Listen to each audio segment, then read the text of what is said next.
बिस्मिल्लाहिर्रहमानिर्रहीम। अस्सलामुअलैकुम नाज़रीन, आज हम लेकर आए हैं आज की सबसे बड़ी अहम तरीन ख़बर। हकीकत टीवी वालों की तरफ से ये ख़बर शाया की गई है। आप आगे चलकर हम आपको पूरी तफसील दिखाएंगे, बताएंगे। आप अंदाज़ा कीजिए कि ये इम्पोर्टेड हुकूमत में जो बैठे हैं इन्होंने और इनके पीछे जो हैंडलर हैं, जो इनको लाने वाले हैं, जिन्होंने साजिश करके इमरान खान की हुकूमत को गिराया और अब वो इतने ढिठाई के साथ इनका साथ दे रहे हैं, इनके पीछे बैठे हैं कि वो आइन कानून और किसी भी चीज़ की हद को क्रॉस करते जा रहे हैं।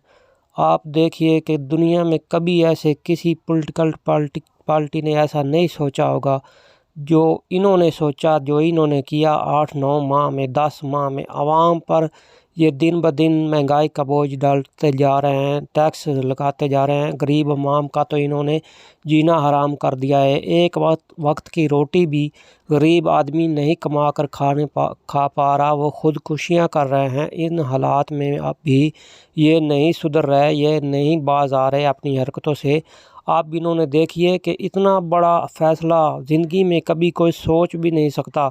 आप जैसे और हम जैसे लोग एक छोटे से पुलिस अफसर पर उंगली उठाते हैं तो ये बहुत बड़े मुकदमे दर्ज कर लेते हैं, हमें ताहयात जो है जेलों में सड़ने के लिए डाल दिया जाता है। तो आप देखिए इस इम्पोर्टेड हुकूमत और इसके पीछे जो माफियाज़ है, बहुत बड़े बड़े मिलों के अफसर, सरकारी अफसर और ब्यूरोक्रेसी जो कि पाकिस्तान के तमाम दफ्तरों के अंदर जो लोग इन्होंने अपने बिठाए होते हैं, अपने करिंदे, अपने करीबी रिश्तेदारों को लगाया होता है, जो इनकी बातों को मानते हैं, मनमानियाँ करते हैं। पाकिस्तान और में किसी भी आइन और कानून को मद्देनज़र रखते हुए फ़ैसले नहीं करते। इसी वजह से पाकिस्तान तरक्की नहीं करता। हम लोग इसी तरह ही उम्मीद लगाकर बैठे रहते हैं कि कभी ना कभी तो हमें खुशखबरी मिलेगी, पाकिस्तान अच्छाई की तरफ बढ़ेगा, खुशहाली की तरफ बढ़ेगा, तरक्की की तरफ बढ़ेगा। लेकिन इसी वजह से नहीं बढ़ता। ये जो माफिया है ये पूरे पाकिस्तान में 30 साल से हुकूमत में हैं और इसी वजह से इनके हर इदारों में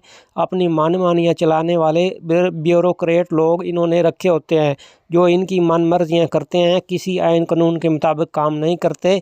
इसीलिए ये चाहते हैं कि ये जजेस साहब भी, सुप्रीम कोर्ट के आला तरीन मुअज़्ज़ज़ 3 जज साहिबान, जिन्होंने अभी अभी फ़ैसला दिया है कि आइन और कानून के मुताबिक 90 दिन में इलेक्शन होना ज़रूरी है, इलेक्शन कराएं। इसीलिए ये इनकी मर्ज़ी का फ़ैसला नहीं आया, आइन और कानून के मुताबिक उन्होंने फ़ैसला देने की जुर्रत की, हिम्मत की।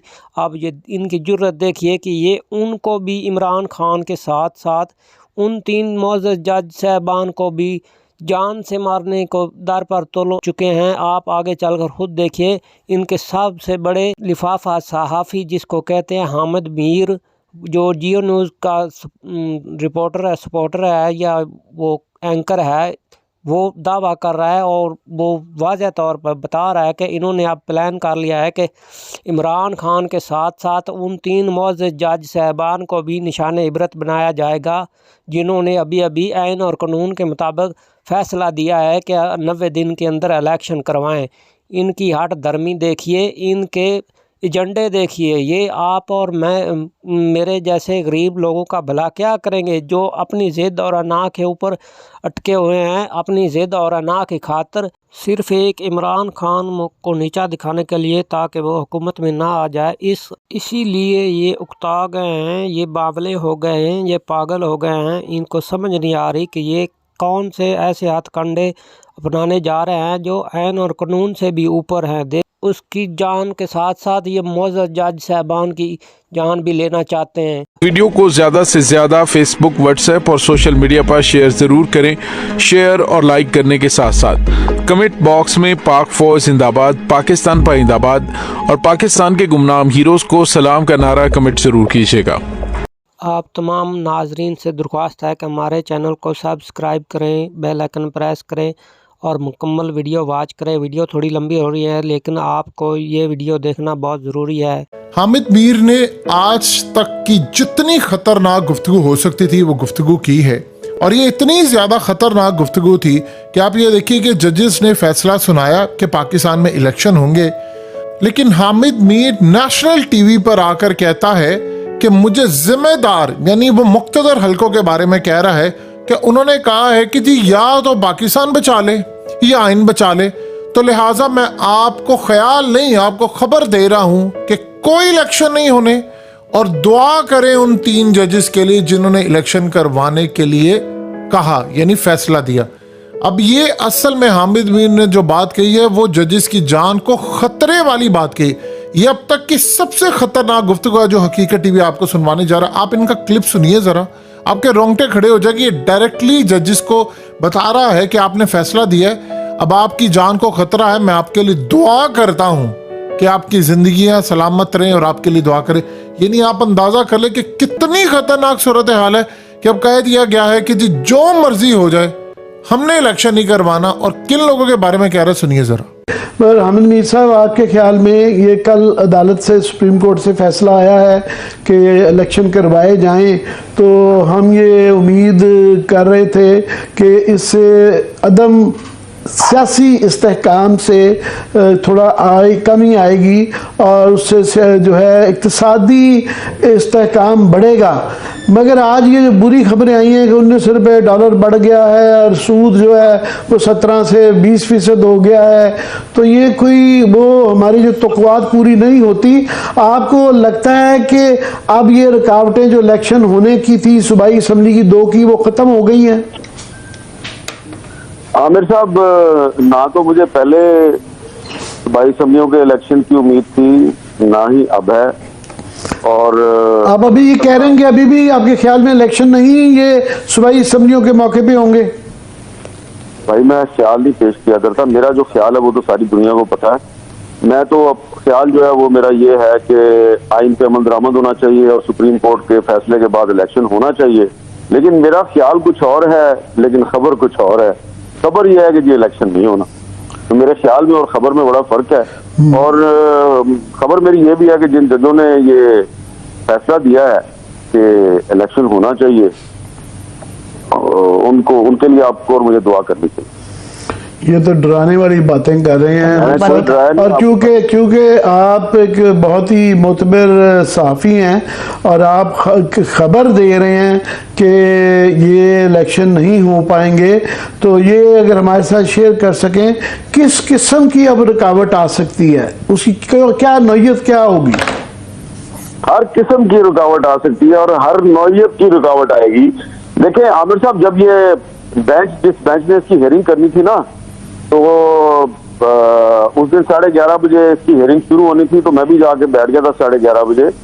तो उस दिन ही हमें समझ आ गई थी, जब 2 घंटे के बाद 1:30 बजे ये 9 की बजाय 5 जज आए, और उसके बाद फिर अगले दिन फिर जो है वो सबको पता था कि अब ये 5 में से 3-2 का फैसला आएगा।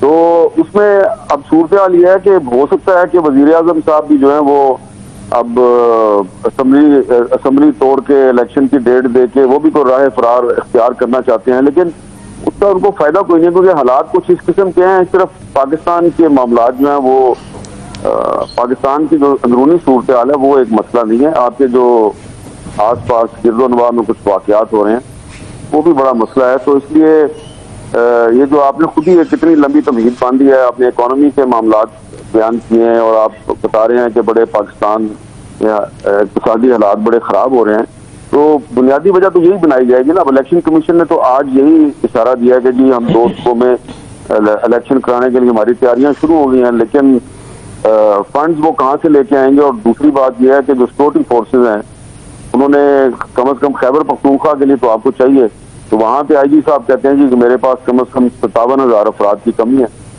ये चीजें हैं सारी, इसमें मुर्दमशुमारी भी आ जाएगी, बहुत सी चीजें आएंगी, लेकिन ये तो सारे एक्सक्यूजेज है ना।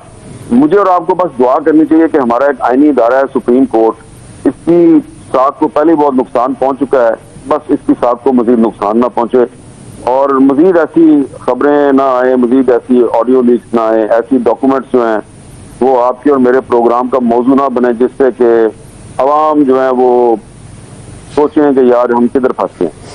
वैसे मेरी जो और तो मेरा पाकिस्तान के तमाम वकला की जो तशरीह है कि ये पैसों का मामला या सिक्योरिटी का मामला जो है, चाहे वो जो कहते हैं हेवंस में फॉल, ये सुप्रीम कोर्ट के उसकी ताकत के अंदर मौजूद है और उन्होंने अपने फैसले के अंदर भी ये कहा है और उनका इख्तियार भी है कि तमाम वो जो है किसी की जरूरत नहीं हो सकती किसी भी इदारे की कि वो ये कहे। हाँ, ये ज़रूर हो सकता है कि जनाब इतनी फोर्सेस मुहैया नहीं कर सकते क्योंकि बॉर्डर की सिचुएशन ये है, कमो बेशी उसके अंदर हो सकती है, मगर इनकार नहीं हो सकता।